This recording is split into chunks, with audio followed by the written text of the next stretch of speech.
Every day, thousands of hackers try to steal your crypto.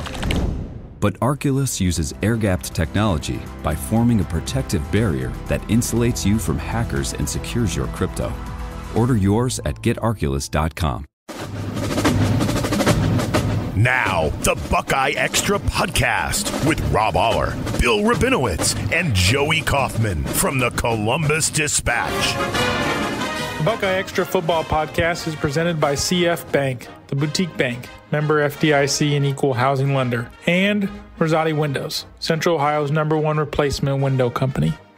Hey everybody, it's Joey Kaufman from the Dispatch. Coming up on today's episode, we are looking ahead to Saturday's game against Akron, and I'm talking with George Thomas from the Akron Beacon Journal. He covers Akron for the paper, which is also one of the Gannett, Ohio newspapers, along with the Dispatch. And thank you to George for coming on and talking with us, and hope you guys will learn a little more about what the state of the program is up in Akron. But just a couple quick notes on where Ohio State is, since this is being recorded on Tuesday, September 21st.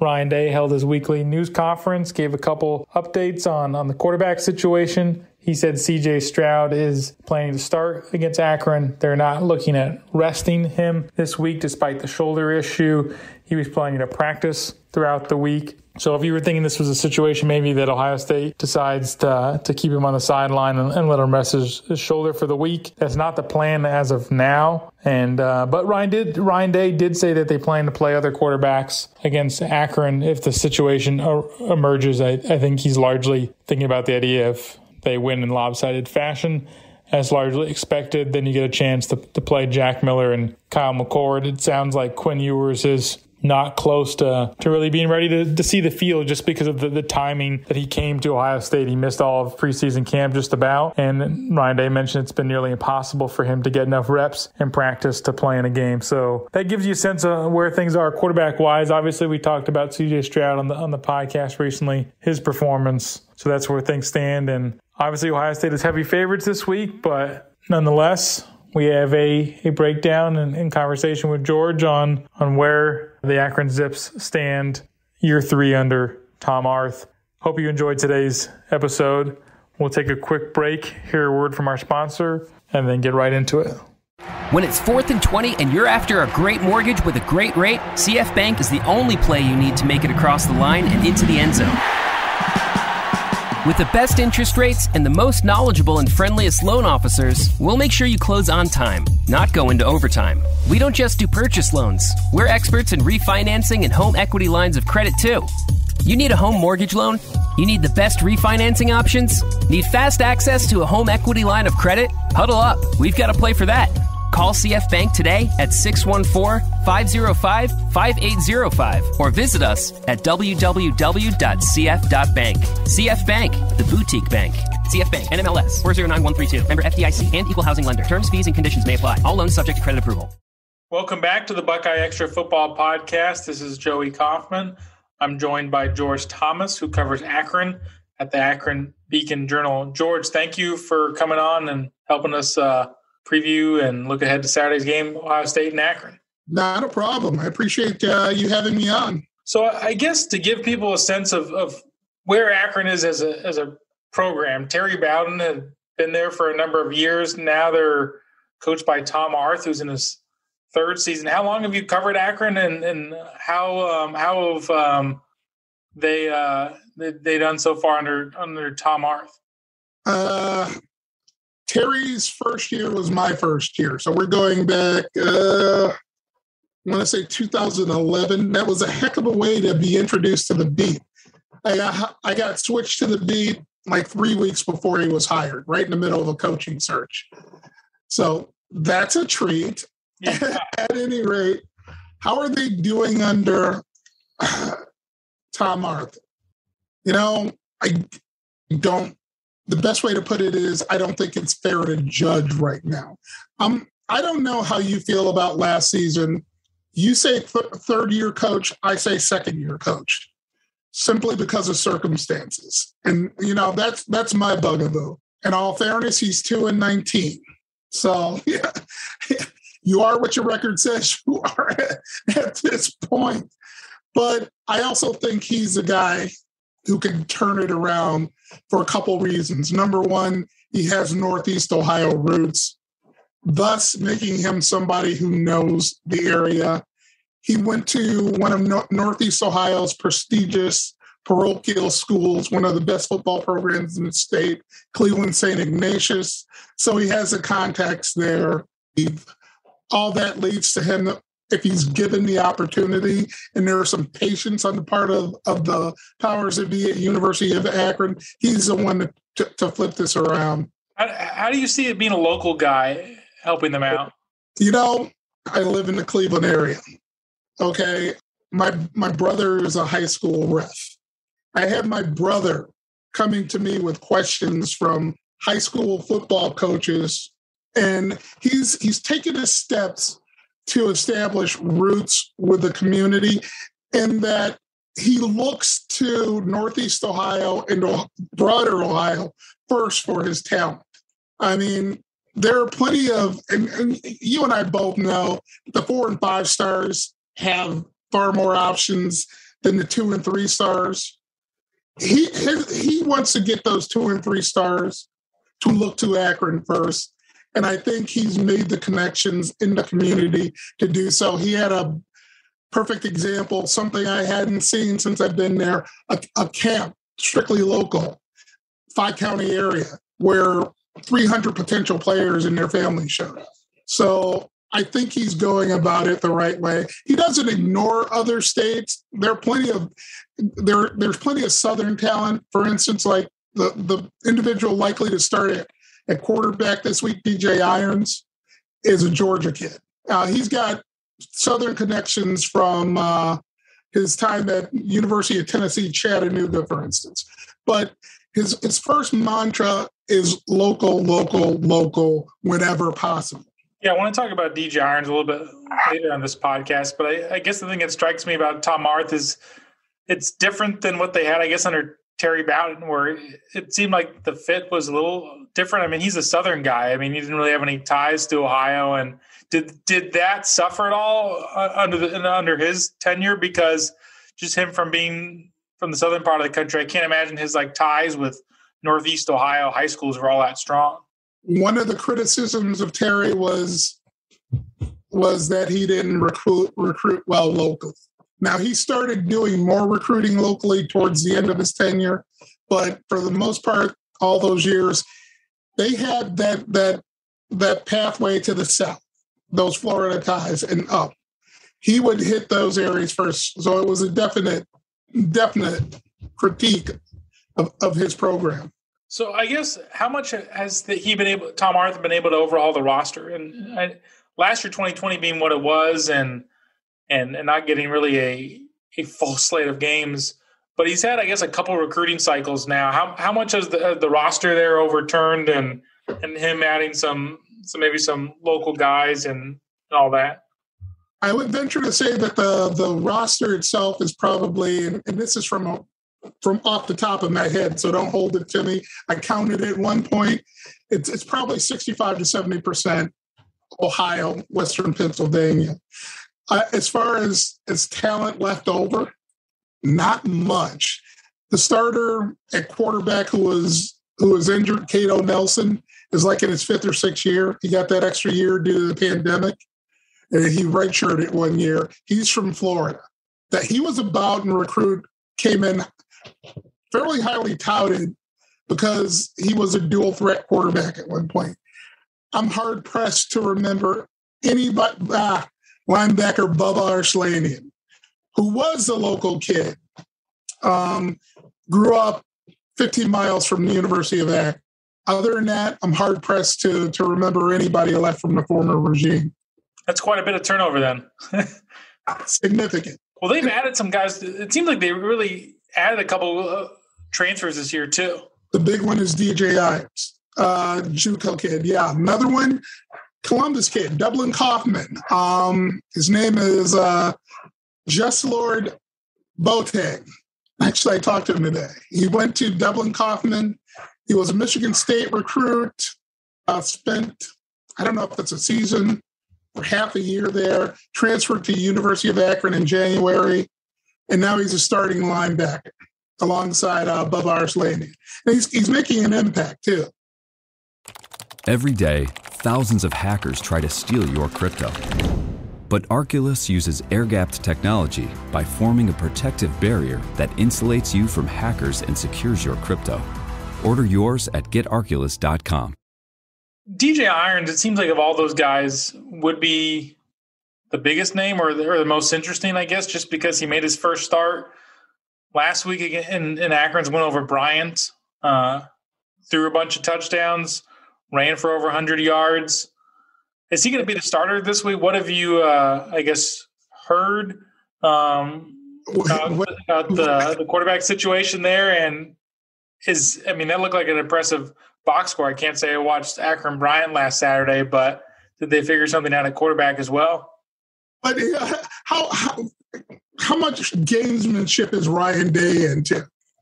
He is in a fair bit of gamesmanship normally, at least as far as revealing injuries, and he pretty keeps it tight to the chest, and they'll wait until Saturday to release a status report on guys. Here you go. I asked Tom point blank. Cato Nelson was in practice today. He was dressed, threw a couple balls, and I asked him point blank who was starting. And he gave me the stock answer about putting the best 11 players on the field. Now, he did say they're bringing Cato along, but there's a certain level of gamesmanship there. As far as DJ Irons goes, again, first of all, and I talked to a former NFL player about this who watched the game when I was in the Browns press box last week. And valid point, and it's a point I've made, you have to consider the level of competition first. That was an FCS school. By the same token, it's 400 yards more than 400 yards of total offense. He's responsible for 4 touchdowns, passed for 3, ran for 1, with 1. And you can probably find the highlight online, 1 outrageous 20-yard run for the touchdown on a failed quarterback draw, where he saw that the hole wasn't open, reversed his field and went the opposite direction, and basically the potential is there. Now, it's just a matter of whether it's consistent and whether it's going to be up to the competition Saturday. And this is the proving ground, because I'm not going to discount the possibility that he can show something against Ohio State, because he went 13 for 13 in mop-up time against Auburn. So I'm not going to discount the possibility. But Saturday is sort of the proving ground, and then he's got to do it in the MAC, plain and simple. Yeah, I guess from my vantage point, I'm interested in seeing if he will get the nod, specifically from the standpoint that, not that I would expect it to change the result of the game necessarily, but Ohio State, when they played Oregon a couple weeks ago, had a hard time really corralling Anthony Brown, who can move a little bit and is a dual threat quarterback as well. So if Akron's going to come in and give Ohio State's defense some fits at all, it seems like that would be a way to do that, because if the Ohio State's linebackers have not been great about closing on the quarterback or stopping some of the zone read stuff that Oregon showed. So to me, at least it would be some sort of test of some fashion. Yeah. Like I told you, I went to Ohio State. So I say this with a bit of disappointment in that's the most Sid-like defense I've seen from Ohio State in a very long time. I mean, if we're being honest, they probably should have lost to Minnesota, if we're being honest. So trust me when I say Arth and his coaching staff have noticed.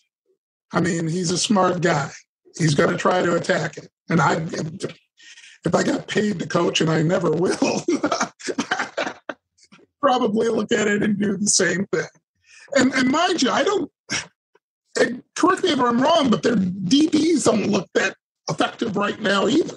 I think they're better at corner. I think Denzel Burke's a freshman and is going to get better and has played well. I think Cam Brown's played well. But the safety spot has really been, I think, a point of struggle. They losing Josh Proctor, and then I don't think Bryson Shaw has really had a great handle on the the role yet, but they put a lot on their safeties in that single high, where if you have a guy starting at safety for the first time, you tell him go back and cover the whole length of the field and cover one. I don't think that's really a whole lot of fun for a first-time starter. Probably. But I don't get paid to coach either, and it's probably better for all parties. I don't know if they want me. But that seems like a hard scheme to do. Ohio State did run a little more cover two in their last game, playing two safeties. So their secondary is coming along. I think the alarming part for Ohio State has just been the front seven. And they had a lot of returning guys in the defensive line, and they just have not really gotten pressure. And that's so unusual because they did have a lot of returners there.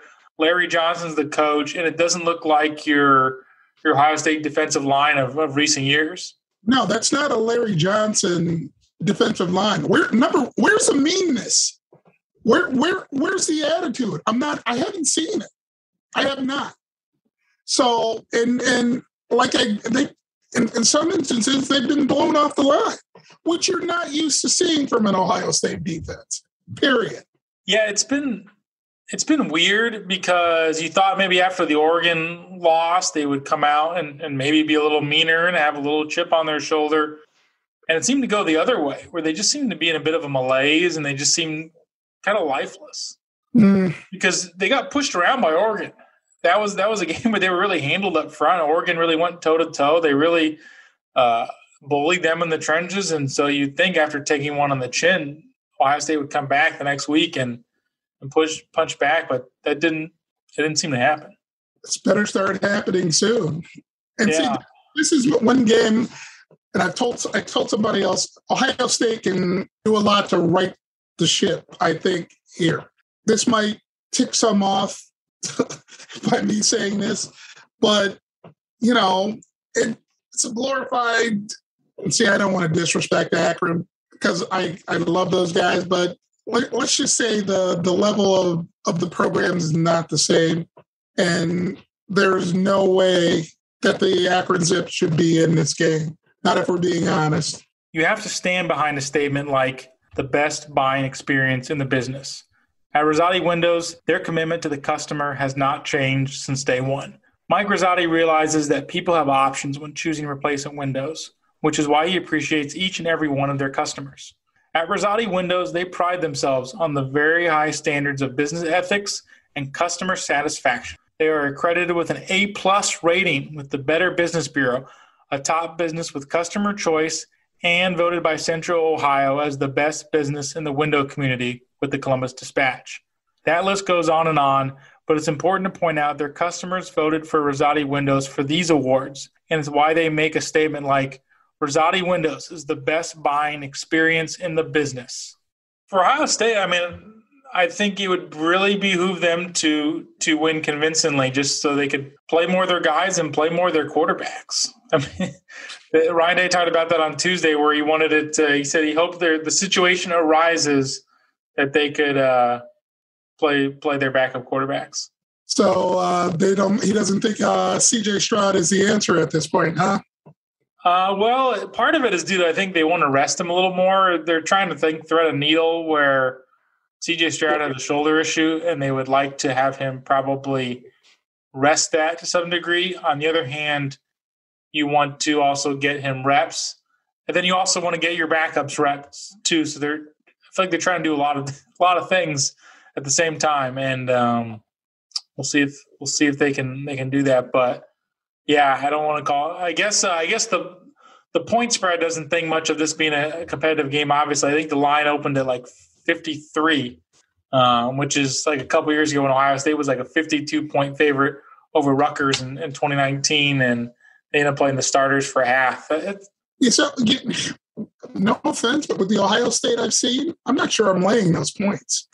I would not be a betting person, but I would not do that either. They've been heavy favorites in every game, and they haven't covered once. So that's a hard spread to cover too, because you have to really score enough in the first half with your starters in to build up a lead like that. And they have not gotten off to good starts. They have one first quarter touchdown this year. Ryan Williams' first big run against Minnesota. They were shut out against Oregon, kicked a field goal against Tulsa.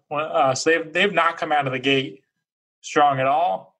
And that's not going to bode well for them covering 54. No. What do you think? We talked about kind of the meanness from Ohio State. What kind of like Akron team do you expect to show up? They've played Auburn before, which is an SEC team in week one. Like, are they a feisty team that'll come out? Will they be? And just what do you sense the aura of, or just the mood around them will be? I took note of practice today where they were, and I asked Arth about it. For lack of a better term, they were very much up. Against Auburn, they came out for 2 strong series. And after that, after the floodgates opened, they were done. So it's difficult to say. I mean, if they can hang around for a little bit, they have guys who are going to show up. I mean, they have plenty of guys who won't quit, Bubba Arslanian being one of them. He doesn't appreciate quitters. The kid never has. And this is a 5'10" linebacker. I mean, this is a kid who plays with nothing but pride and heart, and he's pretty damn good. He won't allow it. He won't allow them to quit. That's the best way to put it. So I guess it's going to depend on whether Ohio State gets off to that quick start. I mean, I'm really not looking forward to watching this game. I'm not. Why not? Because I think it'll be over by halftime. I'm a realist. Then you can work on your story in the second half, though. I feel like covering Ohio State, we're so used to in the second half, kind of knowing what we're going to write and be like, all right, I'm going to write this, I'm going to write that. And in the third quarter, you start planning. And all 3 games they've played this year. You haven't been able to do that. No, it's you can't get out at a reasonable hour. Yeah. I remember those days. So, yeah, I get what you're saying. George, anything else you'd add or people should know or learn about this Akron team? We've covered all the important bits. I mean, I will say I think the wild card here is DJ Hines. I mean, if anyone keeps him in the game, he does. He's a lot to put on his shoulders. What's the backstory? Like, how did he end up at Akron? Looks like a pretty big kid. He's like 6'6". Did I read that right? You remember, he's 6 foot, about 215. You remember the 80s rapper Tone Loc, Wild Thing? Remember that voice? Or are you that young? I'm gonna show my youth there.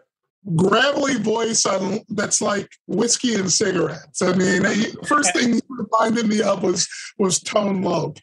That's that Southern connection. They recruited him. They knew of him when they were at University of Tennessee, Chattanooga.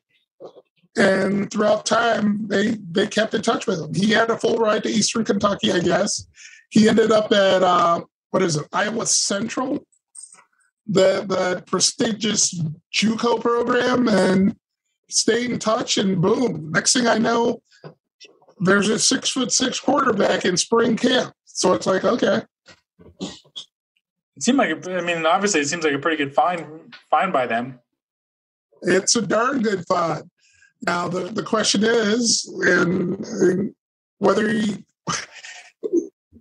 let's be honest, the number one goal is to make it out unscathed.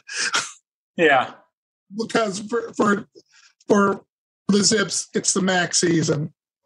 That's the bread and butter. The $1.8 million we're going to get for this game is nice, but they want to be at full strength for the next season. And all things being equal, like I said, I like Cato Nelson. If DJ Iron shows me enough here, it's quite possible he's their best chance for success in the MAC. What were the expectations for the MAC this year? Like for Akron, yeah. Last place in the East. Okay. So known as a parity league, though. Anything can happen. I mean, 1 year Akron out of the blue won the MAC East title and went to the MAC championship game. It was just, and they ended up in the famous Idaho Potato Bowl and won. It shocked everyone. So, the MAC in football and basketball is just a crazy kind of league. Well, George, thank you for coming on and talking and previewing and giving us the skinny on Akron. Not a problem. Thanks for having me. The Buckeye Extra Football Podcast is presented by CF Bank, the boutique bank, member FDIC and equal housing lender, and Rosati Windows, Central Ohio's #1 replacement window company. Be sure and subscribe to the Buckeye Extra Podcast in the iTunes Store, the Google Play Store, or on Stitcher. Every day, thousands of hackers try to steal your crypto. But Arculus uses air-gapped technology by forming a protective barrier that insulates you from hackers and secures your crypto. Order yours at getarculus.com.